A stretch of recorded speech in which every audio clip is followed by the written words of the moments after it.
Ça fait 1 an et demi que je travaille sur un projet top secret, pas si secret que ça, parce que j'en ai déjà parlé quelques fois, mais je peux enfin vous en parler concrètement. Ma toute première BD que j'ai créée est enfin sortie. Waouh!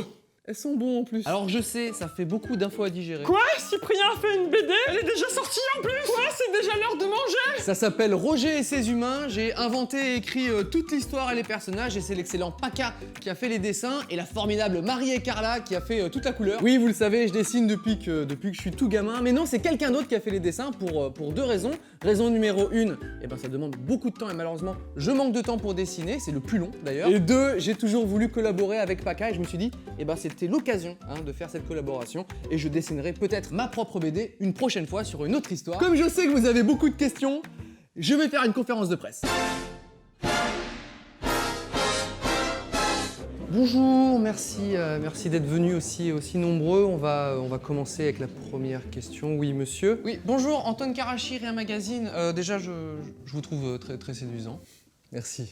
Alors, ma première question, de quoi parle votre BD? Alors, ça s'appelle Roger et ses humains, et c'est l'histoire d'un jeune glandeur et de sa copine qui découvrent un robot chez eux. On ne sait pas d'où il vient, et ça va changer leur vie. Ils vont vivre plein d'aventures ensemble. Ce sont des strips de 3-4 cases, comme ça, mais avec une histoire qui avance tout le long du livre. C'est pas une BD Cyprien? Non, c'est vraiment une toute nouvelle histoire que j'ai inventée avec des nouveaux personnages. Je me mets en scène suffisamment souvent dans mes vidéos, donc là, je voulais vraiment imaginer quelque chose d'autre, quoi. Bonjour, Nathalie pour Glams. J'ai pas compris pourquoi c'est pas vous qui avez dessiné la BD en fait. Alors, comme je l'ai dit plus tôt, je voulais vraiment collaborer avec un dessinateur, spécialement Paca, parce que j'adore son style, et ça m'aurait pris vraiment beaucoup de temps de dessiner tout par moi-même.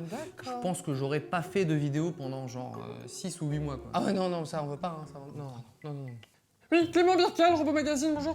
Pourquoi avoir choisi un robot comme personnage principal exactement? Alors, j'ai eu l'idée de cette BD après avoir vu le film Her de Spike Jonze, voilà, qui raconte l'histoire d'amour entre un homme et un système d'exploitation, et en fait, je trouvais le sujet passionnant et potentiellement très drôle, donc pendant le film, j'écrivais déjà des strips, des idées de vannes.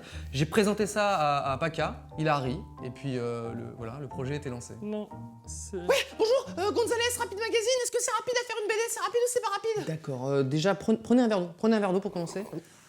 Ah, c'est bon. Voilà, c'est long à faire, déjà à imaginer, ça prend du temps parce que c'est quand même toute une aventure avec une dizaine de personnages, il y a des vannes, j'ai aussi mes vidéos, mes courts-métrages à côté, et c'est long à dessiner, il faut savoir que la première planche de Roger a été dessinée en novembre 2014, donc ça fait tout juste 1 an.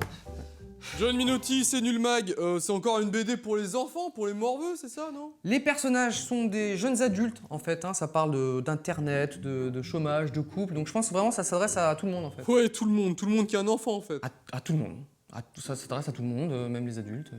Pour les tout petits enfants, moins de 6 mois, je mettrais à peu près. Moi c'est Reno, Action Magazine, Action Mad, le plus grand de tous les héros. Alors on veut savoir, est-ce qu'il y a de l'action dans Roger et ses humains? Ah bah très bonne question de Renaud. Reno. Comme Jean Reno. Oui, sans le Jean. Sans le Jean. D'accord, oui, très bonne question, oui, il y a de l'action dans Roger et ses humains. Alors il y a une partie qui est sous forme de strip, mais il y a aussi une partie qui est vraiment sous forme de planche avec de l'action. D'accord. Je vous dévoile pas ce qui s'y passe, je vous laisserai découvrir, mais ouais, ça bouge pas mal. Ouais, je vois l'idée. Ce serait bien que ça se mette un peu sur la gueule, ça fait toujours plaisir, une petite patate comme ça, par-ci par-là, on va pas se mentir. La dame? Victoria, mon magazine, est-ce que Roger est amoureuse? J'ai pas entendu en fait, vous pouvez pas parler plus fort s'il vous plaît? Est-ce que Roger a une amoureuse, Roger et ses humains? Je ne comprends pas, est-ce que quelqu'un a compris là? Elle dit, est-ce que Roger va avoir une amoureuse? C'est ça, hein? Oui. Ah d'accord, non, pas du tout, non, Roger est un robot, il n'a pas de... Non, pas du tout, mais c'est vrai qu'il y a un couple, les propriétaires de Roger sont en couple, donc il y a toute une histoire de couple autour de ça, voilà. J'aime beaucoup l'histoire d'amour, non, parce que j'adore l'histoire d'amour. Non, rien bité là. Là, je comprends plus. Théodore Bonnet, suite maille. Il y aura une suite? Ah, bah si vous regardez bien le livre, sur la tranche, il y a un petit 1, ce qui veut dire que c'est le tome 1, donc il va y avoir... Ouais, je sais. Un tome 2! Exactement! Yes, je savais. Ah, ça fait du bien. Aurélie, Mag, ça fait quoi d'avoir sa propre BD entre les mains? Bah c'est un truc de fou, parce que je lis des BD, des tonnes et des tonnes de BD, de mangas depuis que je suis gamin, et je rêvais même quand j'étais gamin de devenir dessinateur de BD. Et finalement des gens m'ont fait confiance et voilà, je suis devenu auteur d'une BD, donc ça me touche énormément d'avoir cet objet dans les mains, tout simplement. Tariq Sedak, Rêve Magazine, vous vous êtes fait connaître tout seul sur internet et aujourd'hui vous réalisez des choses qui vous tiennent à cœur. C'est quoi votre message pour les jeunes? C'est finalement de croire en ses rêves? Non. Achetez ma BD.